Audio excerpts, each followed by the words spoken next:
Morning বন্ধুরা, আমরা এখন রয়েছি মন্দারমণি সমুদ্রের ধারে। সকালবেলা 9টা বাজে। এখনো সমুদ্রের ঢেউ সেই বিরাট আকার নেয়নি, আস্তে আস্তে এরপর বাড়বে। এখনো ঢেউ মোটামুটি চলছে, খুব সুন্দর পরিবেশ।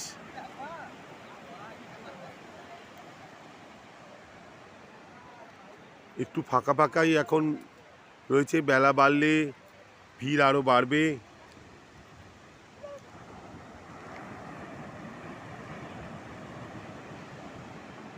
স্নান সেরম লোক করছে না, সকালবেলায় লোকে আসছে সমুদ্রের ধারে, এমনি অলস হাঁটছে।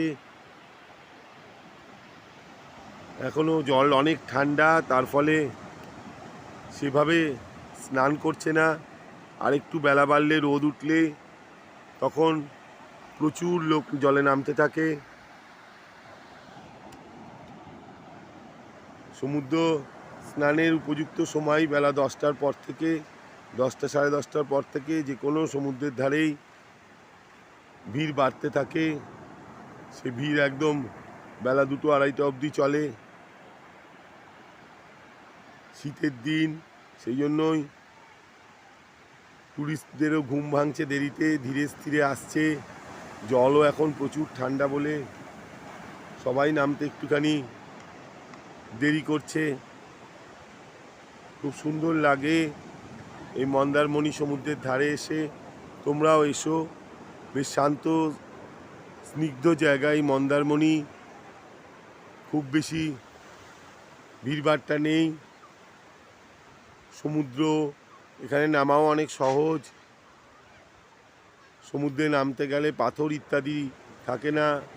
ওইদিকে দেখা যাচ্ছে গাড়ি করে বাচ্চারা চলছে সকালবেলায়। সুন্দর পরিবেশ।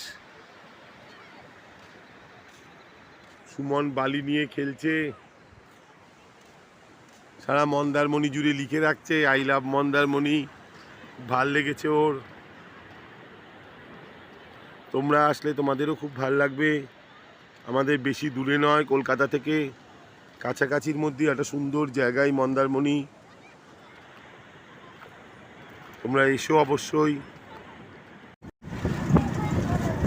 এখন আমরা মন্দারমণি ঘুরে আবার চাউলখোলার দিকে চলে যাচ্ছি। ভীষণ সুন্দর রাস্তা, সবুজে মোড়া এই রাস্তা। এত সুন্দর রাস্তা দিয়ে আসতেই ভীষণ ভালো লাগে। দুদিনের ছুটিতে মন্দারমণি অবশ্যই ঘুরে যেতে পারো। যারা একটু ভালো হোটেলে থাকতে চাও, তাই জন্য প্রচুর এখানে 5 স্টার 3 স্টার কোয়ালিটির হোটেল আছে। আবার যারা একটু মধ্যবিত্ত বাজেটের মধ্যে চলতে চাও, তাদের জন্য 500-600 টাকাতেও অনেক জায়গায় ঘর আছে। সঙ্গে যদি 1000-3 টাকা থাকে, আমি বলবো অবশ্যই ঘুরে যেও ওই মন্দারমণি। দুদিন ঘুরেও যাওয়ার সময় দেখবে সঙ্গে কিছু টাকা পড়ে আছে।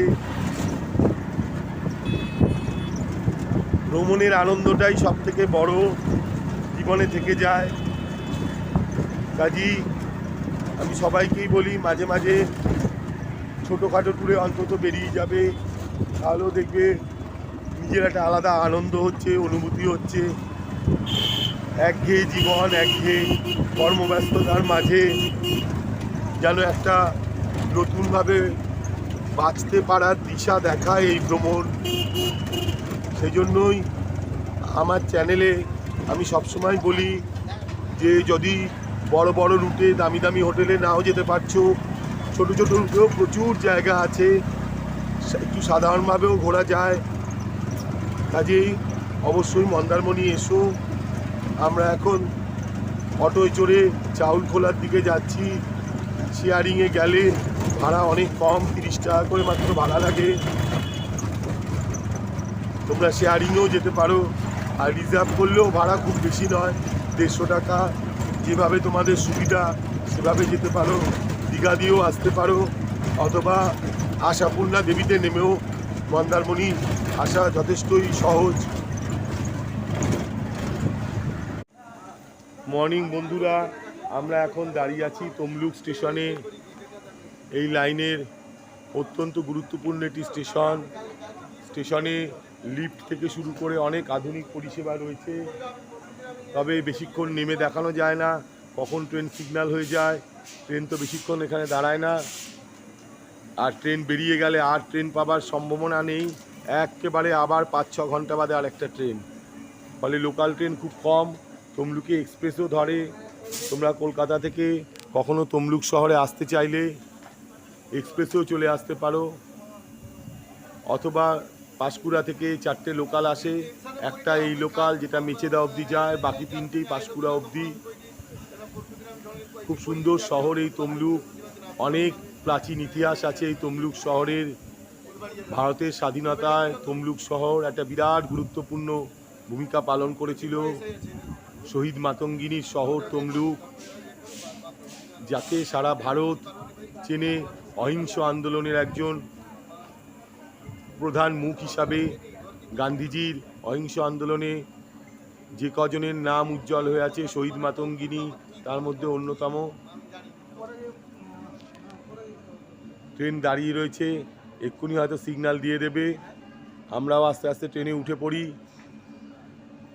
খুব সুন্দর স্টেশন। এই স্টেশন কিন্তু খুব নতুনভাবে তৈরি হয়েছে, বেশি দিনের পুরনো স্টেশন নয়, মাত্র কয়েক বছরের স্টেশন। এই স্টেশন 2 বছর হয়েছে। আগে শহীদ মাতঙ্গিনীতে নেমেই যাতায়াত করতে হতো।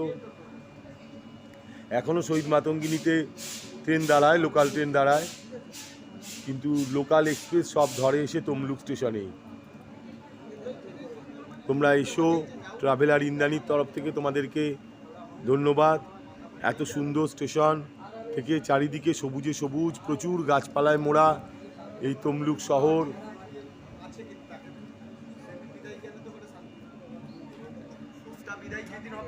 এই যে আমাদের ট্রেনে এখনো মোটামুটি বিশাল কিছু ভিড় নেই, হালকা হালকা ভিড়।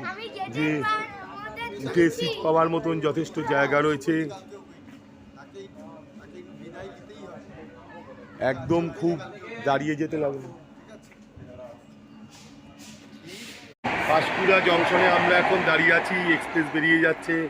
আমরা রয়েছি মেচেদা লোকালে। এই লোকাল দীঘা স্টেশন ছেড়ে এসে মেচেদা অবধি যাচ্ছে। আবার মেচেদা থেকে এই লোকালই নাম চেঞ্জ হয়ে যায়, হয় মেচেদা সাঁতরাগাছি অবধি সরাসরি চলে যাওয়া যায় এই ট্রেনে। এটা একটা খুবই সুবিধা। এখন পাঁশকুড়া জংশন স্টেশনে, এই পাঁশকুড়া থেকেই লাইন কাটে দীঘা এবং হলদিয়ার। পাঁশকুড়া অত্যন্ত বড় একটি জংশন স্টেশন, প্রচুর যাত্রীর আনাগোনা। এই পাঁশকুড়া স্টেশনে ট্রেন ছেড়ে দিচ্ছে। পাঁশকুড়া জংশনে পাশের লোকালটি ছেড়ে বেরিয়ে যাচ্ছে, এটাও ছাড়বে একটু বাদেই।